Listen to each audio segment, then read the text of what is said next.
Voyage. Hey listeners, this is Dan Benamore, head of podcasts at Voyage Media. The story you're about to listen to was created in our incubator and was someone who wanted to share a story with the world. At Voyage, we believe great stories come from anywhere and that everyone deserves an opportunity to be heard. So far, we've made over 40 hit movies, shows, and podcasts from storytellers from around the world.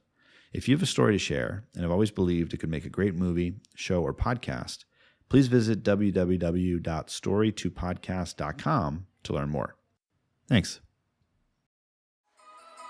When the holidays start to feel a bit repetitive, reach for a Sprite Winter Spiced Cranberry and put your twist on tradition. A bold cranberry and winter spice flavor fusion, Sprite Winter Spiced Cranberry is a refreshing way to shake things up this sipping season. And only for a limited time. Sprite. Obey your thirst.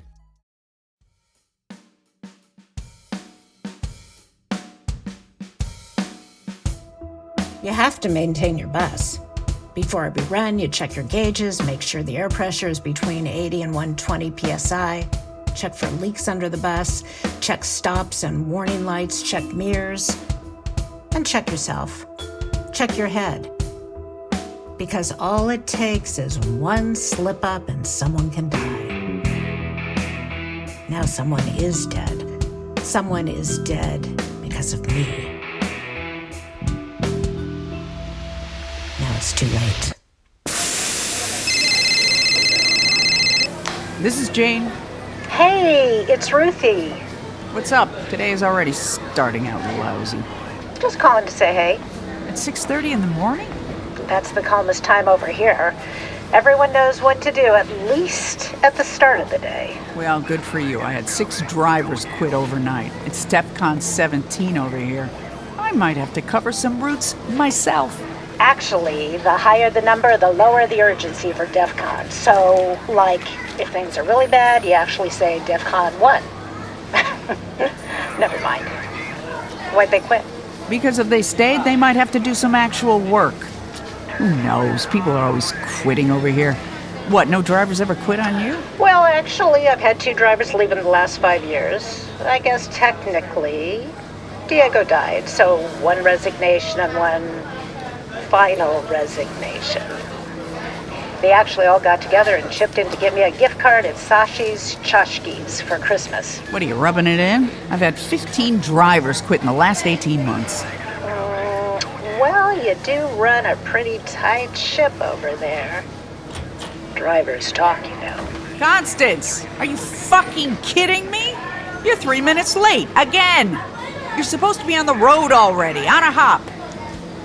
Yeah, give me that look. See what happens. Maybe this isn't a good time. Ruthie, I'll call you later. She never calls me later. My drivers tell me people who work for Jane spend their working days looking up jobs with different companies with better benefits on their phones. Sometimes I think that I might be Jane's only friend. When we were in 7th grade, some girls laughed at my outfit. Okay, to be fair, I was wearing overalls, and Jane screamed at them until they cried. She's always been kind of intense. The reason her drivers keep quitting is Jane pays worse than anyone, but has the most routes. She's got the most routes by underbidding every other school bus operator in Delaware. I know she doesn't sound great, but you have to understand where she comes from. Jane's dad is Arthur Nathanson. He owns Patriot Freight, the biggest trucking company in America. They do billions of dollars in revenue yearly, and he always calls Jane's company her little bus stop. Everyone thinks Jane got a handout from her dad to start her company, but I know for sure he didn't give her a dime. He never helped her build it, and he never recognized her for what she's accomplished. And it takes a long time to catch up to a billionaire. And look, Jane can be really sweet. She bought her little golden Malibu, a toddler bed, and put it next to her bed. She's really kind at heart. That heart is just locked under an iron plate.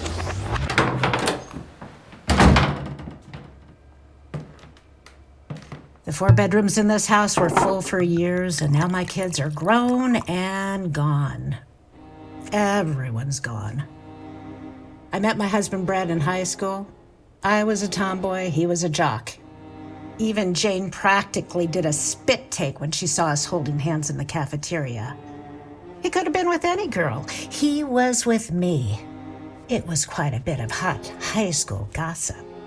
We got along great when it came to sports. We were good teammates. So when we got married and had kids, we ran breakfast and getting the kids to school like a give-and-go pass. But we were never really romantic. Sure, we had sex, but it was... Well, you ever watch a mechanic do one of those quick oil changes? Yeah. And in the last few years of our marriage, I can't remember us ever kissing.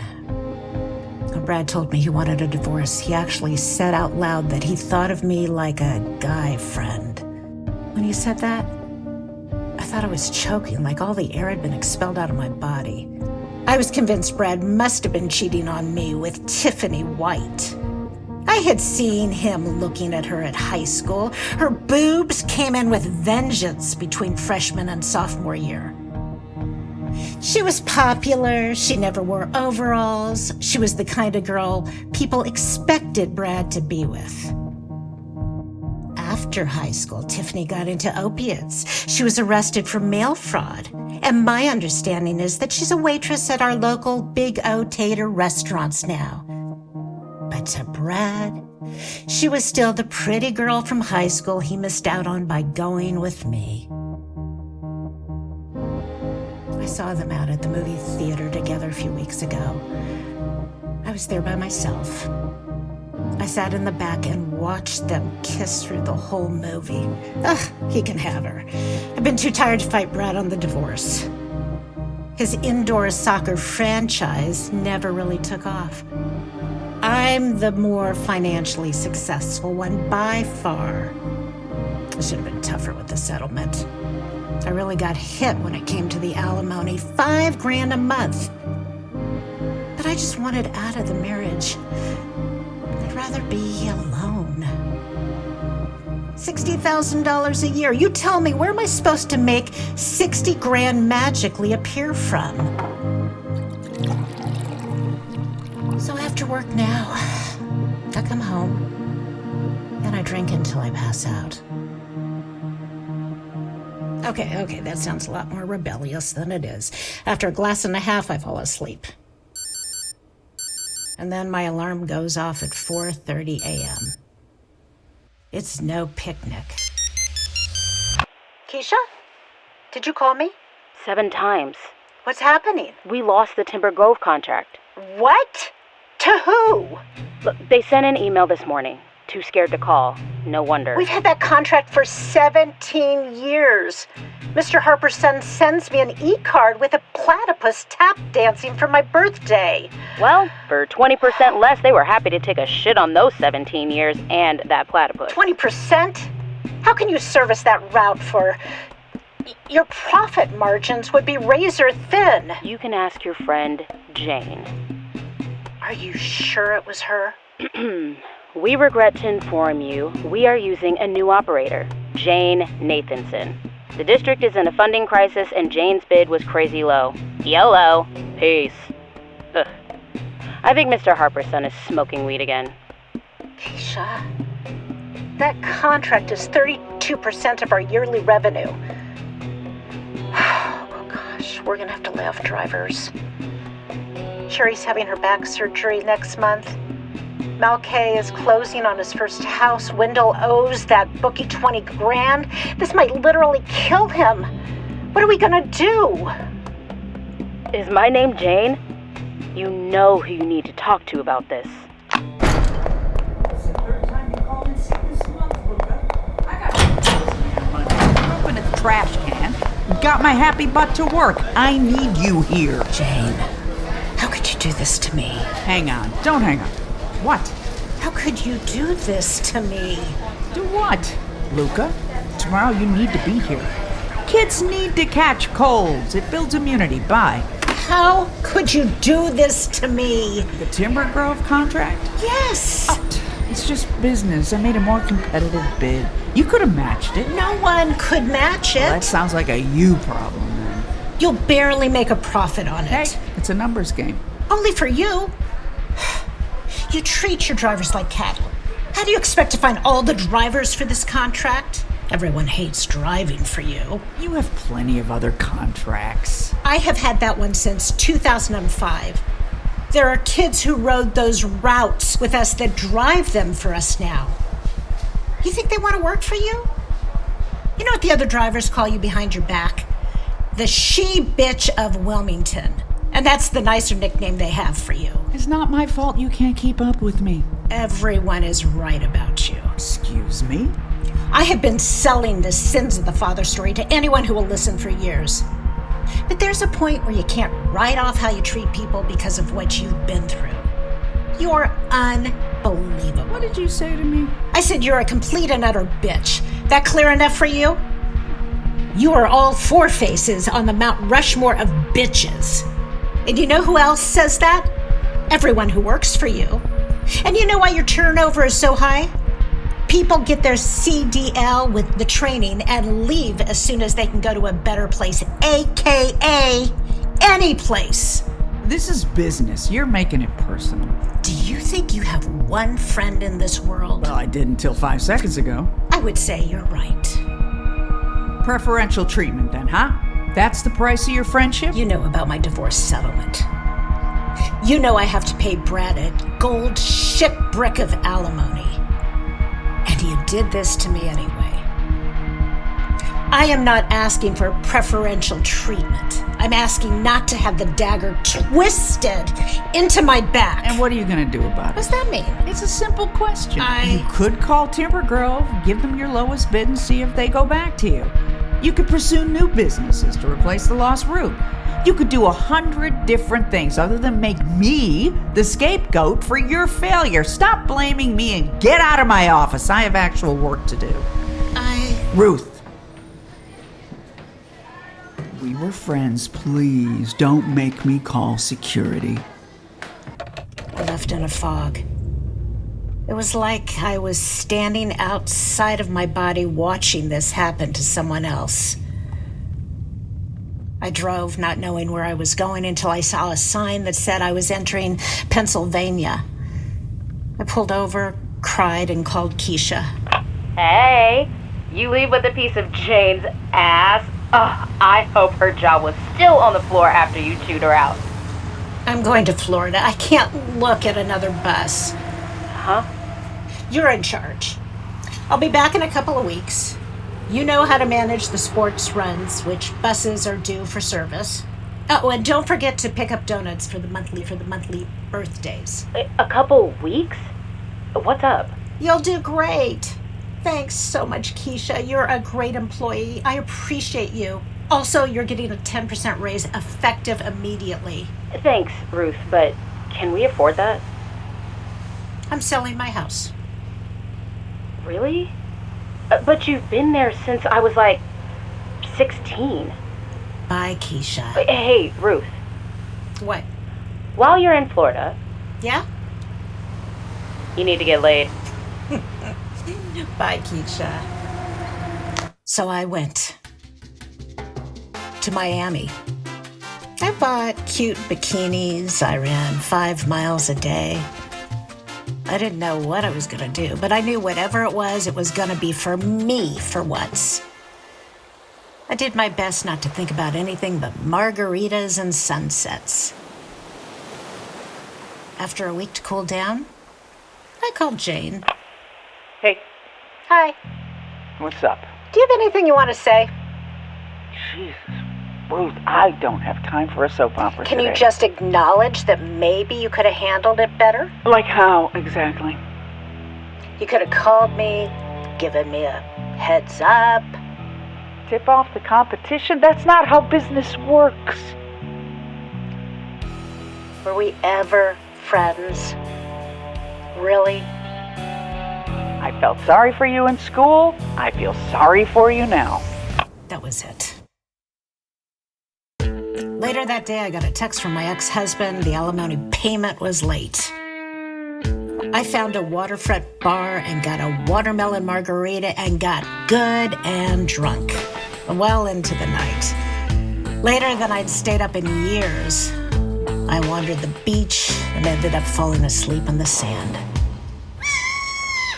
I woke up in a daze. There were people around me. The sun was up. How long had I been asleep? As I blinked away the cobwebs, a man flashed across my field of vision. He was wearing jeans, work boots, and a t-shirt, but he stripped them off and carelessly left them behind him on his way to the water. He had on boxer briefs, and that was it, and he let the water hit him. In the sun, his body glistened. Water dripped down his chest, highlighting the different areas of his muscles down to the crease. You know, that line that really fit guys have, right above his groin. He was tall but not lanky, fit but not in that way that looks too fussy and weird. He had this beautiful dark hair that matched his eyes. I couldn't keep my eyes off of him. Eventually, he saw me, and then I didn't look away. Maybe I was still a little drunk. He approached me when he came out of the water. Good morning. Yes? Visiting? Yes. He sat next to me, daringly close, still just in his boxer briefs. How European. First time in Miami?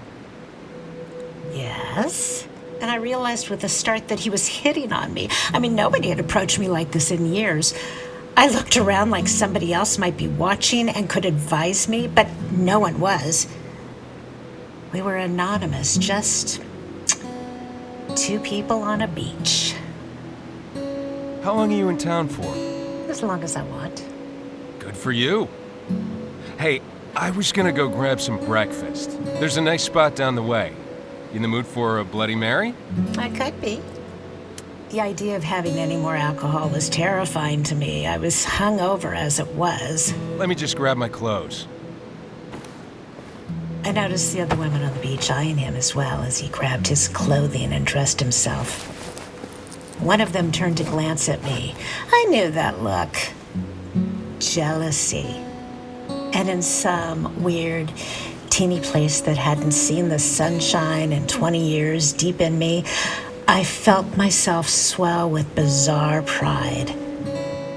It was like being 19 again, or what I imagine being 19 was like for girls that didn't wear overalls to school.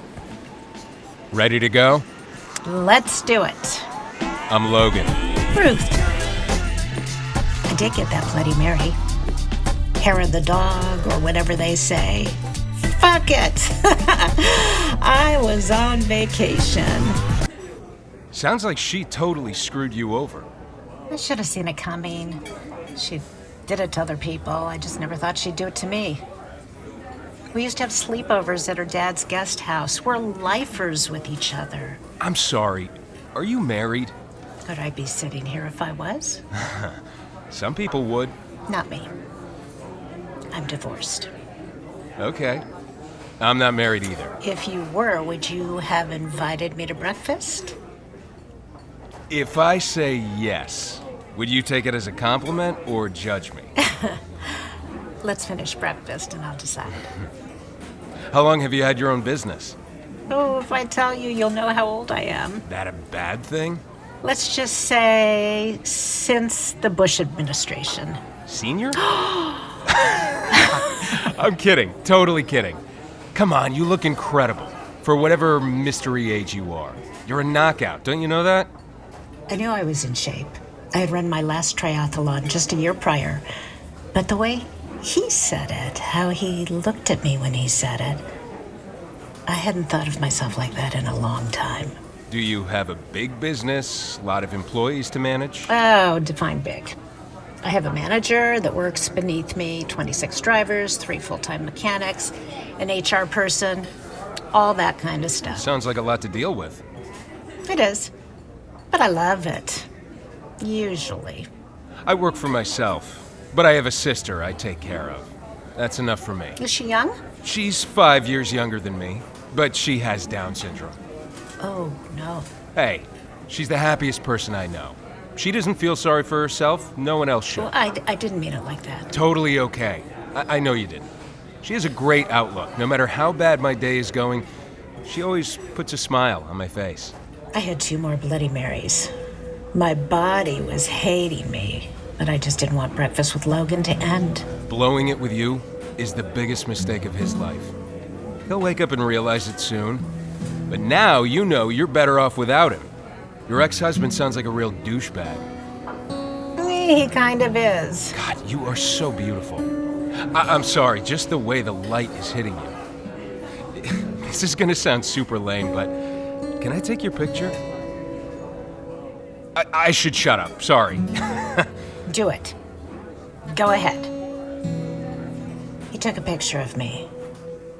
I didn't know how to do a sexy pose, so I just kinda stared blankly. I bet that's the real reason your friend stabbed you in the back. She's probably jealous of you. I doubt that. She's just a dyed-in-the-wool, dead-behind-the-eyes, ruthless lunatic. This big contract, these bus routes, how much money are they worth? Over a year? A lot. Like hundreds of thousands of dollars. What would happen if Jane wasn't around? Would it all go back to you? Oh yeah, most likely, but she is. What if she wasn't? What do you mean? What if she was gone? Like to Europe or something? No. You mean? We're just talking. No harm in talking. Jane's not here. What do you want to do? Please stop. Okay. How? Love, Murder, Florida is a production of Voyage Media. The series is produced by Nat Mendel, Robert Midas, and Dan Benamor. Directed by Dan Benamor. Written by Cindy Sommer and Dan Benamor, based on an original story by Cindy Sommer. Starring Jane Lynch as Jane and Tammy Cates as Ruth. Additional cast credits available in the show notes. Edited, sound designed, and mixed by Nick Masidi. Original music by Derlis Gonzalez. If you're enjoying the show, please leave us a 5-star review on Apple Podcasts or anywhere you're listening, and subscribe now for future episodes.